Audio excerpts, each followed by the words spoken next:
एक बार की बात है, जादूपुर नाम के एक गांव में करतब दिखाती एक औरत एक रेड्डी के लिए गांव में आती है। आइए आइए मेहरबान कदरदान, खाइए रोहड़ा के ताजे ताजे केले। कभी खाए नहीं होंगे ऐसे केले। पीले पीले केले खाइए। ये कहकर रोहड़ा हाथों में 4 केले लिए उन्हें सर्कल में जोर जोर से हवा में उछालती हुई करतब दिखाती है, जिसे देखकर आसपास के सारे बच्चे अपने अपने मम्मी पापा से उस औरत के पास जाने की जिद करने लग जाते हैं। पापा, ऐसा तो सर्कस में बॉल से होता है ना, ये आंटी तो केले से कर रही है। चलिए ना पापा, देखते हैं। रोहड़ा एक पतली सी तार पर चलती हुई केलों से करतब दिखाती है। आते जाते सभी लोग बाहर रुककर उसके करतब देखते हैं और वाह वाही करते नहीं थकते। जैसे ही एक आदमी पास आकर उसे पैसे देने लग जाता है, तब वो कहती है, अरे नहीं नहीं साहब, मैं करतब तो बच्चों के मन को बहलाने के लिए करती हूँ। धंधा तो मेरा केले का है। पीछे देखो मेरी रिड्डी, जो भी मेरे केले खाएगा मेरी तरह चुस्त दुरुस्त और तंदुरुस्त हो जाएगा। पता चलता है क्या कि मेरी उम्र 55 की है। अरे पर ऐसे ठंड के मौसम में कोई केला क्यों खाएगा? ये ऐसे वैसे केले नहीं है साहब, ये शरीर में गर्मी देते हैं। ठंड को दूर भगाए जो भी रोहिणा के केले खाए। पापा, अगर मुझे केले नहीं मिले तो मैं घर नहीं जाऊंगी। तभी उसके पापा कहते हैं कि बेटा, केले ठंड में कभी गर्मी नहीं देते। ये सब कहने की बातें हैं, सामान बेचने का तरीका है इनका। पर पिंकी नहीं मानती। मैं केले खाऊंगी। पिंकी की जिद के आगे नत्थू हार जाता है और उसे केले खरीद कर दे देता है। पिंकी खुश होकर केले घर ले आकर खाती है। अब मैं भी करतब करूंगी, कितना मजा आएगा। जादुई केले। पिंकी पहला केला खत्म भी नहीं करती कि वो बेहोश हो जाती है।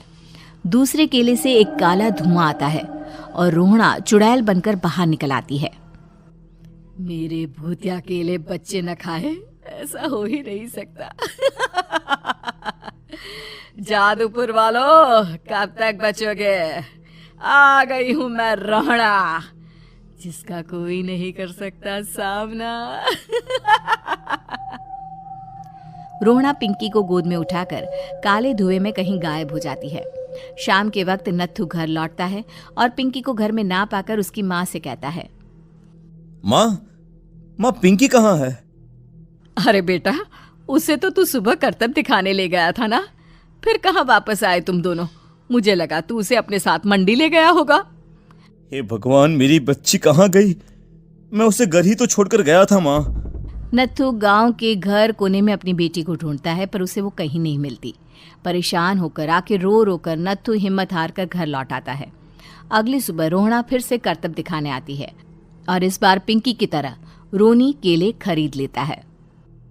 50 रुपए दिए थे पापा ने, सारे पैसों की मैंने केले खरीद लिए हैं।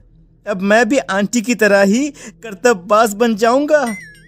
यही सोचते हुए रोनी केले खाता है और पहला अकेला केला आधा खत्म भी नहीं करता कि चुड़ैल उसके सामने आ जाती है। मेरे साथ चलने का समय आ गया है रोनी। ये तो बस शुरुआत है। अब इस गांव के सारे बच्चे धीरे धीरे मेरे कब्जे में होंगे, एक बच्चा भी नहीं बचेगा। ये कहकर रोनी को गोद में लेकर काले धुएं में अदृश्य हो जाती है। इसके बाद हर रोज गांव में से कोई ना कोई बच्चा गायब होता, पर ऐसा क्यों हो रहा है किसी को भी समझ में नहीं आ पा रहा था। रोज की तरह अपनी बेटी पिंकी की तलाश में नत्थू गांव के एक तालाब के पास बैठा रो रहा था। कहाँ गई मेरी पिंकी? शकुंतला के जाने के बाद एक वही तो मेरा सहारा थी। अरे उसकी आत्मा कोस रही होगी मुझे कि मैं अपनी बच्ची को संभाल भी नहीं पाया। नत्थू ये कहता हुआ रो ही रहा था कि तभी तालाब में से उसे शकुंतला की आवाज सुनाई देती है। कहाँ थी तुम शकुंतला? हमारी बच्ची और सारे गायब हुए बच्चे रोहड़ा के कब्जे में हैं।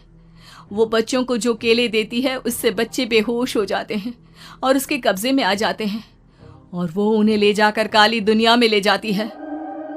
पर वो ऐसा क्यों कर रही है? ये मैं नहीं जानती, पर उस दुनिया का रास्ता मैं आपको बता सकती हूँ। जहाँ ये नदी खत्म होती है वहाँ एक केले का पेड़ है, उसके नीचे एक दरवाजा है, वहीं से रास्ता जाता है उस दुनिया का। ये कहकर शकुंतला की आत्मा गायब हो जाती है। गांव के सभी लोग झुंड बनाकर उसी रास्ते से काली दुनिया में चले जाते हैं और वहां देखते हैं कि सारे बच्चे वहां काम कर रहे थे। पापा मुझे ले चलो यहाँ से। पापा पापा। सभी बच्चे अपने मम्मी पापा से लिपट जाते हैं। तो तुम लोग यहाँ तक आ गए? क्यों हमारे बच्चों को पकड़ लिया तूने? तुझे शिकार ही बनाना है तो ले, हम सब आ गए हैं, हमें खा ले।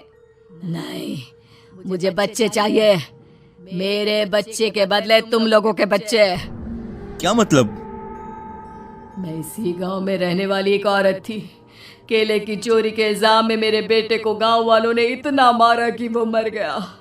उसी दिन मैंने ठान लिया कि गांव वालों का भी वही हाल करूंगी।